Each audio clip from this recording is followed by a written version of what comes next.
그 당시 불문율입니다. 떼들인다고 흔히 얘기도 하고 여러 표현을 쓰는데 중요한 건 뭐냐면 여기 있는 분들은 대부분 다 말하자면 여기서 교육을 받고 모임을 갖고 있지만 자신들의 자부심이라는 건 이제 궁중에서 바로 해고됐던 관계였기 때문에 지대할 수밖에 없죠. 반면에 이거는 다동기생조합 총회인데 아까 보여드렸던 이난양이라는 그 기생이 평양 출신이라고 했잖아요. 평양 출신끼리 모인 겁니다. 저거는. 이난양이라는 분이 어디에 계시냐면요. 여기가 이난양입니다. 이분이 이난양이라는 아까 보여드렸던 분입니다. 이분은 그 당시에 이제 평양 출신들이 모여갖고 한성건반하고 다르게 이분들은 기생서방이라는 기부가 없었습니다. 전부 다 어머니랑 같이 영업을 했거든요. 그러니까 엄마가 있고 딸이 같이 움직였습니다.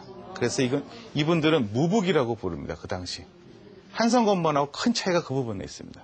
이분들은 거의 다 평양 사람들이죠. 그래서 평양의 서도 소리를 할 줄 알고 서도의 민요를 부를 수 있는 분들이고 이분들은 한성건반만큼 뛰어난 분들이었습니다. 이 사진이 바로 아까 보여드렸던 대정 다동 건번에 있는 기생조합이 이 대정 건번으로 바뀌는 모습입니다.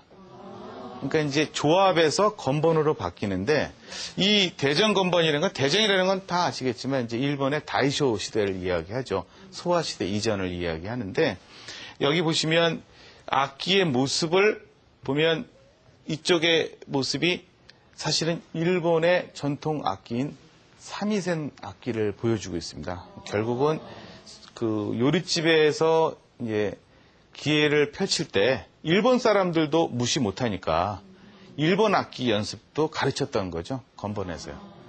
대전 건번이 나중에 조선 건번이 되고요. 이 부분이 가장 중심 인물이 누구였냐면 하규일이라는 분이 여기 있는 걸 모두 총괄하셨던 분입니다. 이분이 바로 조선 왕조의 마지막 예와 악을 전수하셨던 분이고요. 유명했던 분이고 학감 벼슬까지 했던 유명한 분인데 이분이 이제 말하자면 자기 제자들을 본격적으로 여기서 키운 겁니다. 그래서 자부심이 대단했죠. 물론 한성건번이 최고였고요. 이번에 보실 사진은 이제 한난기의 건번이라고 되어 있는데 예기 건번이라고 되어 있네요. 여기는 이제 주로 남도 기생, 경상도와 전라도나 이쪽에서 올라온 기생분들이 지역적으로 같이 뭉친 겁니다.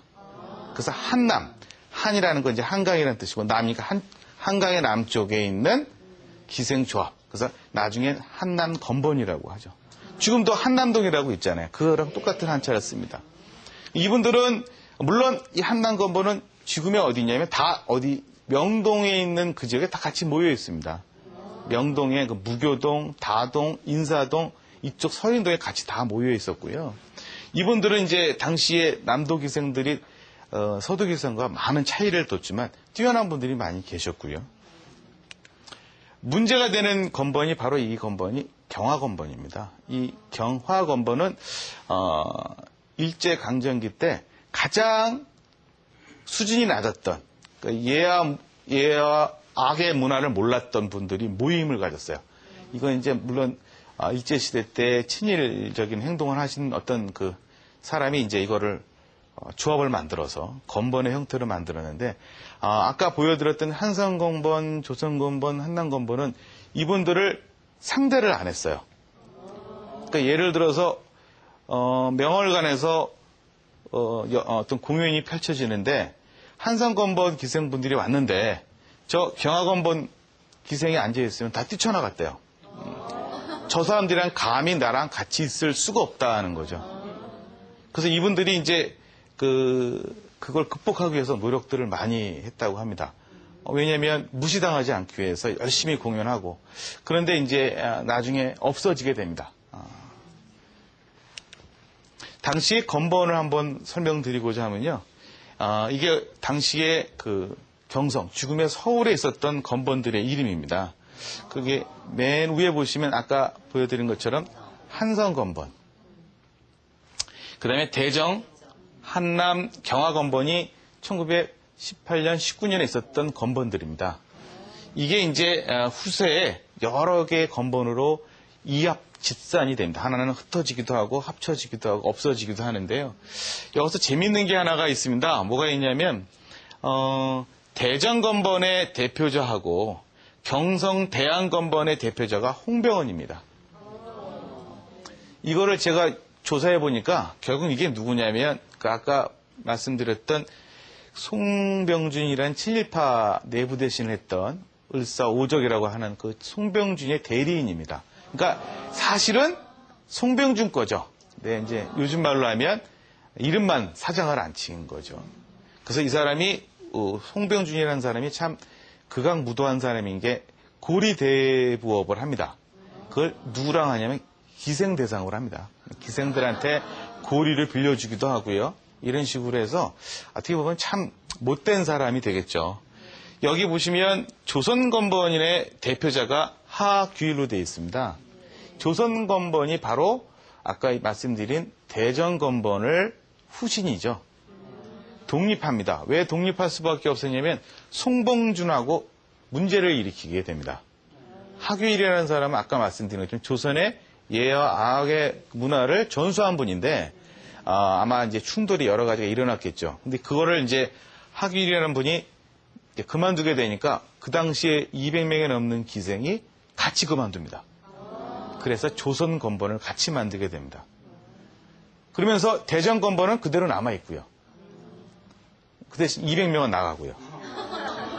그게 이제 그 당시에 이면사입니다. 그 다음에 재밌는 건 종로건번과 삼화건번을 설명을 좀 드리고 싶은데 종로건번은 대표자가 김옥교로 되어 있습니다. 이분은 누구냐면 기생입니다. 기생분인데 재력을 갖춘 기생분이다 보니까 새로운 어떤 그 벤처, 그러니까 새로운 건번을 만들고 싶어갖고 종로건번을 만들게 됩니다. 여기서부터가 우리나라 건번의 역사에 볼 때 조선의 예와 악의 문화가 아니라 신식 문화가 들어오기 시작합니다. 여기서 하는 공연은 다 레파토리가 달라지는 거죠. 그러니까 이제 이런 겁니다. 전통적으로 춤을 추거나 우리 전통 무용을 하거나 승무나 건무처럼 그 춤 사이를 보여주는 게 아니라 이제는 레코드에 음악을 틀어놓고 손님들이랑 같이 춤을 추게 되는 겁니다. 그러다 보니까 세상이 바뀌니까 모든 게 다 바뀌는 거죠. 기생분들도 그다음부터는 이제 뭐가 되냐면 레코드판을 모으기 시작합니다. 그래서 우리나라 일제강점기 때 레코드판의 가장 많은 고객층은 기생이었습니다. 왜냐하면 새로운 신곡을 알아야 춤을 출 수 있었고 당시의 유성기판은요 곡이 한 곡